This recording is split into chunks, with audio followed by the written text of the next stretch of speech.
प्रदोष व्रत कथा।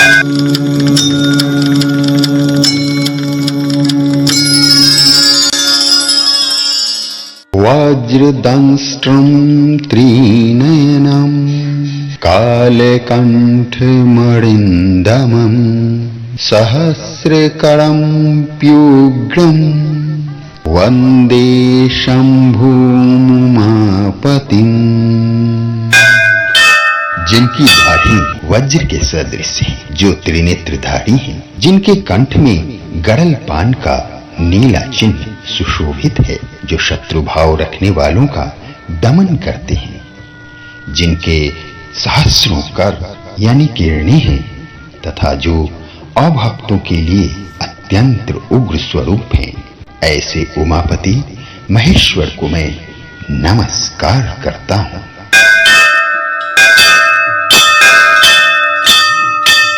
प्रदोष व्रत कथा के दौरान जानते हैं भगवान शिव की पूजन विधि।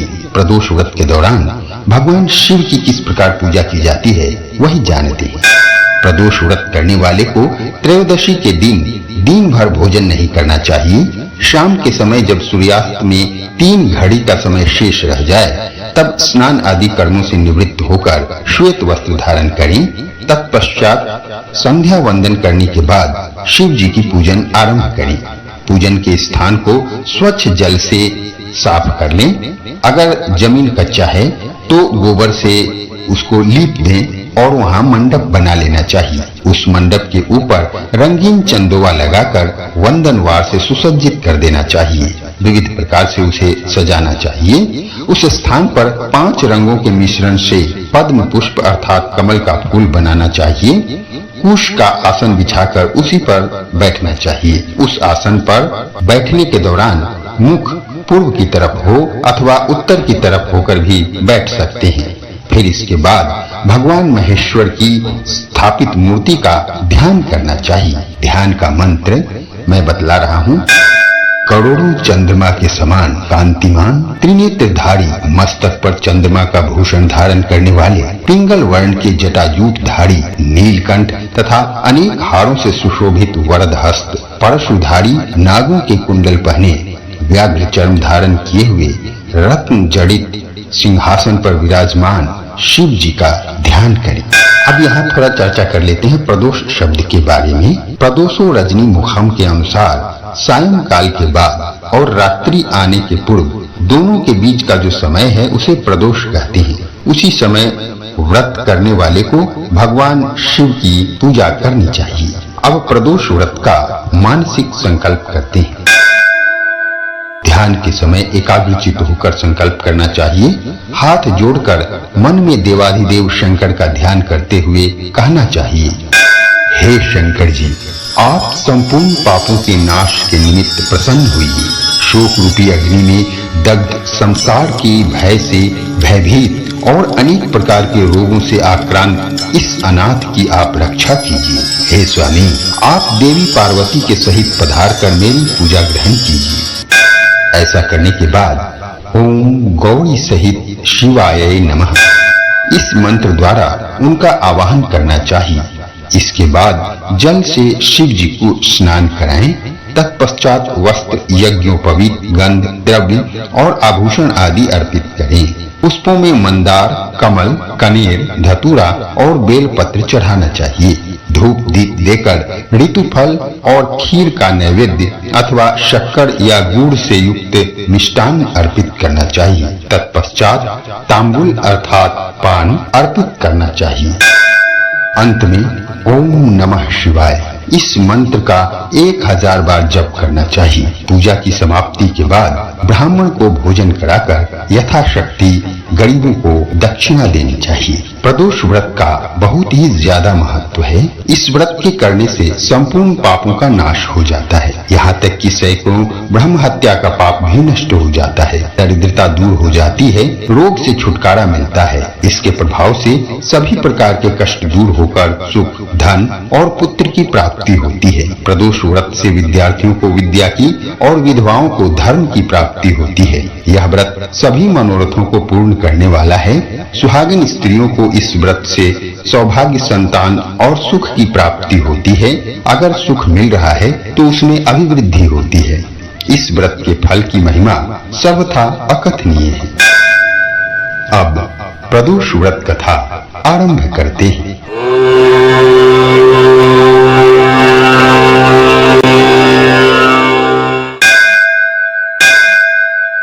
पूर्व काल में एक पुत्रवती ब्राह्मणी थी। उसके 2 पुत्र थे। वह ब्राह्मणी बहुत ही निर्धन थी।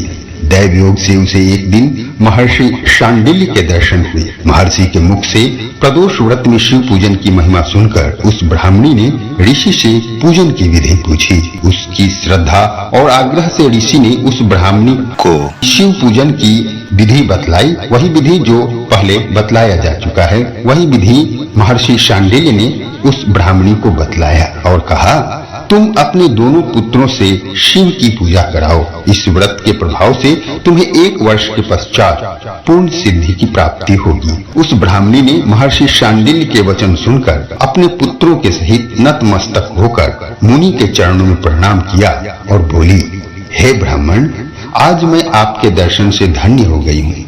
मेरे ये दोनों कुमार आपकी शरण में हैं। वह शुचिव्रत मेरा पुत्र है और यह राजसूत मेरा धर्म पुत्र है। ये दोनों बालक आपके सेवक हैं। आप मेरा उद्धार कीजिए। उस ब्राह्मणी को शरणागत जानकर मुनि ने मधुर वचनों द्वारा दोनों कुमारों को शिव जी की आराधना विधि बताया। तदनंतर वे दोनों बालक और ब्राह्मणी मुनि को प्रणाम कर शिव के मंदिर में चले गए। उस दिन से वे दोनों बालक मुनि के कथनानुसार नियम पूर्वक प्रदोष काल में शिव जी की आराधना करने लगे। पूजा करते हुए उन दोनों को 4 महीने बीत गए। एक दिन राजसूत की अनुपस्थिति में शुचिव्रत स्नान करने नदी के किनारे चला गया और वहां जल क्रीड़ा करने लगा। संयोग से उसी समय उसे नदी की दरार में चमकता हुआ धन का बहुत बड़ा कलश दिखाई पड़ा। उस धन पूरित कलश को देखकर शुचिव्रत बहुत ही प्रसन्न हुआ। उस कलश को सिर पर रखकर वह घर ले आया। कलश को भूमि पर रखकर वह अपनी माता से बोला, हे माता, शिव जी की महिमा तो देखो। भगवान ने इस घड़े के रूप में मुझे अपार संपत्ति दी है। उसकी माता घड़े को देखकर आश्चर्य करने लगी और राजसूत को बुलाकर कहा, बेटे, मेरी बात सुनो। तुम दोनों इस धन को आपस में आधा आधा बांट लो। माता की बात सुनकर शुचिव्रत अत्यंत प्रसन्न हुआ, परंतु राजसूत ने अपनी असहमति प्रकट करते हुए कहा, हे माँ, यह धन तेरे पुत्र के पुण्य से उसे प्राप्त हुआ है। मैं इसमें किसी प्रकार का हिस्सा लेना नहीं चाहता, क्योंकि अपने किए हुए कर्म का फल मनुष्य स्वयं ही भोगता है। इस प्रकार शिव पूजन करते हुए एक ही घर में उन्हें 1 वर्ष व्यतीत हो गया। एक दिन राजकुमार ब्राह्मण के पुत्र के साथ वसंत ऋतु में वन विहार करने के लिए गया। वे दोनों जब साथ साथ बहुत दूर निकल गए तो उन्हें वहां सैकड़ों गंधर्व कन्याएं खेलती हुई दिखाई पड़ी। ब्राह्मण कुमार उन गंधर्व कन्याओं को क्रीड़ारत देखकर राजकुमार से बोला, यहाँ पर कन्याएं विहार कर रही हैं, इसलिए हम लोगों को अब और आगे नहीं जाना चाहिए, क्योंकि ये गंधर्व कन्याएं शीघ्र ही मनुष्यों के मन को मोहित कर लेती हैं। इसलिए मैं तो इन कन्याओं से दूर ही रहूंगा। परंतु राजकुमार उसकी बात अनसुनी कर कन्याओं के विहार स्थल में निर्भीक भाव से अकेला ही चला गया। उन सभी गंधर्व कन्याओं में प्रधान सुंदरी उस आए हुए राजकुमार को देखकर मन में विचार करने लगी कि कामदेव के समान सुंदर रूप वाला यह राजकुमार कौन है। राजकुमार के साथ बातचीत करने के उद्देश्य से उस सुंदरी ने अपनी सखियों से कहा, सखियों, तुम लोग निकट के वन में जाकर उस वन से अशोक, चंपक, मौलसिरी आदि के ताजे फूल तोड़ लाओ। तब तक मैं तुम्हारी प्रतीक्षा में यहीं रुकी रहूंगी। उस गंधर्व कुमारी की बात सुनते ही सब सखियां वहां से चली गईं। सखियों के जाने के बाद वह गंधर्व कन्या उस राजकुमार को स्थिर दृष्टि देखने लगी। उन दोनों में परस्पर प्रेम का संचार होने लगा। गंधर्व कन्या ने राजकुमार को बैठने के लिए आसन दिया। प्रेमालाप के कारण राजकुमार के सहवास के लिए वह सुंदरी व्याकुल हो उठी और राजकुमार से प्रश्न करने लगी, हे कमल के समान नेत्रों वाले, आप किस देश के रहने वाले हैं? आपका यहाँ आना क्यों का हुआ? गंधर्व कन्या की बात सुनकर राजकुमार ने उत्तर दिया, मैं विदर्भ राज का पुत्र हूँ। मेरे माता पिता स्वर्गवासी हो चुके हैं। शत्रुओं ने मुझसे मेरा राज्य छीन लिया है। राजकुमार ने अपना परिचय देकर उस गंधर्व कन्या से पूछा, आप कौन हैं? किसकी पुत्री हैं? और इस वन में किस उद्देश्य से आई हैं? आप मुझसे क्या कहना चाहती हैं? राजकुमार की बात सुनकर गंधर्व कन्या ने कहा, मैं विद्रविक नामक गंधर्व की पुत्री अंशुमति हूँ। मैं आपको देखकर आपसे बातचीत करने के लिए ही यहाँ पर सखियों का साथ छोड़कर रह गई हूँ। मैं गान विद्या में बहुत ही निपुण हूँ। मेरे गान पर सभी देवांगनाएं रिझ जाती हैं। मैं चाहती हूँ कि आपका और मेरा प्रेम सर्वदा बना रहे। इतनी बात कहकर उस गंधर्व कन्या ने अपने गले का बहुमूल्य मुक्ताहार राजकुमार के गले में डाल दिया। वह हार उन दोनों के प्रेम का प्रतीक बन गया। इसके पश्चात राजकुमार ने उस कन्या से कहा, हे सुंदरी, तुमने जो कुछ कहा है वह सब सत्य है, लेकिन आप राजविहीन राजकुमार के साथ कैसे रह सकेंगी? आप अपने पिता की अनुमति लिए बिना मेरे साथ कैसे चल सकेंगी? राजकुमार की बात पर वह कन्या मुस्कुराकर कहने लगी, जो कुछ भी हो, मैं अपनी इच्छा से ही आपका वर्णन करूंगी। अब आप परसों प्रातः काल यहाँ पर आइएगा। मेरी बात कभी झूठ नहीं हो सकती। गंधर्व कन्या ऐसा कहकर पुनः अपनी सखियों के पास चली गई। इधर वह राजकुमार भी शुचि व्रत के पास जा पहुंचा और उसने अपना सारा वृत्तांत कह सुनाया। इसके बाद वे दोनों घर को लौट गए। घर पहुंचकर उन लोगों ने ब्राह्मणी से सब हाल कहा, जिसे सुनकर वह ब्राह्मणी भी हर्षित हुई। गंधर्व कन्या द्वारा निश्चित दिन को वह राजकुमार शुचि व्रत के साथ उसी वन में जा पहुंचा। वहां पहुंचकर उन लोगों ने देखा गंधर्वराज अपनी पुत्री अंशुमति के साथ उपस्थित होकर प्रतीक्षा में बैठे हैं। गंधर्वराज ने उन दोनों कुमारों का अभिनंदन करके उन्हें सुंदर आसन पर बिठाया और राजकुमार से कहा, मैं परसों कैलाशपुरी को गया था। वहां पर भगवान शंकर पार्वती के सहित विराजमान थे। उन्होंने मुझे अपने पास बुलाकर कहा, पृथ्वी पर राज्ययुत होकर धर्मगुप्त नामक राजकुमार घूम रहा है। शत्रुओं ने उसके वंश को नष्ट भ्रष्ट कर दिया है। वह कुमार सदा ही भक्ति पूर्वक मेरी सेवा किया करता है। इसलिए तुम उसकी सहायता करो, जिससे वह अपने शत्रुओं पर विजय प्राप्त कर सके। इसलिए मैं भगवान शिव की आज्ञा से अपनी पुत्री अंशुमति आपको सौंपता हूँ। मैं शत्रुओं के हाथ में गए हुए आपके राज्य को वापस दिला दूंगा। आप इस कन्या के साथ 10 वर्षों तक सुख भोग कर शिवलोक को चले जाएंगे। शिवलोक में जाने पर भी मेरी पुत्री इसी शरीर से आपके साथ रहेगी। इतना कहकर गंधर्वराज ने अपनी पुत्री का विवाह राजकुमार के साथ कर दिया।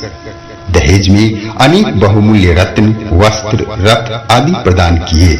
इसके अतिरिक्त दास दासियां और शत्रुओं पर विजय पाने के लिए गंधर्वों की चतुरंगिनी सेना भी दी। राजकुमार ने गंधर्वों की सहायता से शत्रुओं को नष्ट कर दिया और वह अपने नगर में प्रविष्ट हुआ। मंत्रियों ने राजकुमार को सिंहासन पर बैठाकर राज्याभिषेक किया। अब वह राजकुमार राज सुख भोगने लगा। जिस दरिद्र ब्राह्मणी ने इसका पालन पोषण किया था, उसे ही राजमाता के पद पर आसीन किया। वह शुचि व्रत ही उसका छोटा भाई बना। इस प्रकार प्रदोष व्रत में शिव पूजन के प्रभाव में वह राजकुमार दुर्लभ पद को प्राप्त हुआ। जो मनुष्य प्रदोष काल में या नित्य ही इस कथा का श्रवण करता है, वह निश्चय ही सभी कष्टों से मुक्त हो जाता है और अंत में वह परम पद का अधिकारी बनता है। किसी ग्राम में एक गरीब ब्राह्मण रहा करता था। उसकी स्त्री हमेशा प्रदोष व्रत किया करती थी। उस ब्राह्मण को एक पुत्र था। एक दिन वह लड़का घर से गंगा स्नान के लिए गए। रास्ते में उसे चोरों का गिरोह मिला। उन चोरों ने लड़के से पूछा, तेरे बाप का धन कहाँ पर रखा है? यदि ठीक ठीक नहीं बताओगे तो हम तुम्हें जान से मार डालेंगे। लड़के ने उत्तर दिया, भाई हम तो बहुत ही गरीब हैं, मेरे बाप के पास धन कहाँ से आएगा? चोरों ने कहा, वह तेरे कपड़ों में क्या बंधा है? उत्तर में लड़के ने कहा, चलते समय मेरी माता ने 2 रोटियां बनाकर मुझे दे दी है, वही रोटियां इस कपड़े में बंधी है। उसकी बात सुनकर चोरों के एक साथी ने कहा, मेरी बात मानकर इसे छोड़ दो, वास्तव में यह लड़का गरीब मालूम पड़ता है। चोरों द्वारा मुक्त होकर वह लड़का एक नगर में जा पहुंचा। नगर के बाहर बरगद का एक पेड़ था, उसी पेड़ की छाया में बैठकर वह लड़का विश्राम करने लगा। पेड़ की ठंडी छाया में सोने से लड़के को नींद आ गई। उस नगर के राजा के सिपाही चोरों की खोज में घूम रहे थे। संयोगवश सिपाही घूमते हुए लड़के के पास आ पहुंचे। लड़के को सोता देखकर सिपाहियों ने सोचा, यही चोर है। ऐसा सोचकर सिपाही उस लड़के को राजा के पास पकड़कर ले गए। राजा ने उसे बंदी गृह में डाल देने की आज्ञा दी। राजा की आज्ञा मिलते ही उस लड़के को बंदी बना दिया गया। उस लड़के की माता प्रदोष व्रत कर रही थी। व्रत समाप्ति के बाद उसी रात्रि में राजा को स्वप्न हुआ कि तुम इस लड़के को सवेरा होने से पहले ही छोड़ दो, नहीं तो तुम्हारा राज्य नष्ट हो जाएगा। प्रातः काल होने पर राजा ने उस लड़के को बुलाकर उसकी सारी घटना सुनी। इसके पश्चात राजा ने अपने सिपाहियों को भेजकर लड़के के माता पिता को भी बुलवा लिया। भय के कारण उसके माँ बाप थर थर कांप रहे थे।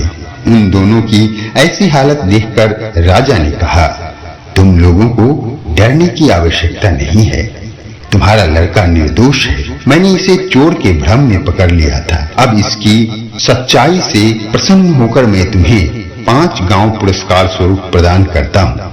इतना कहकर राजा ने उन सबको मुक्त कर दिया।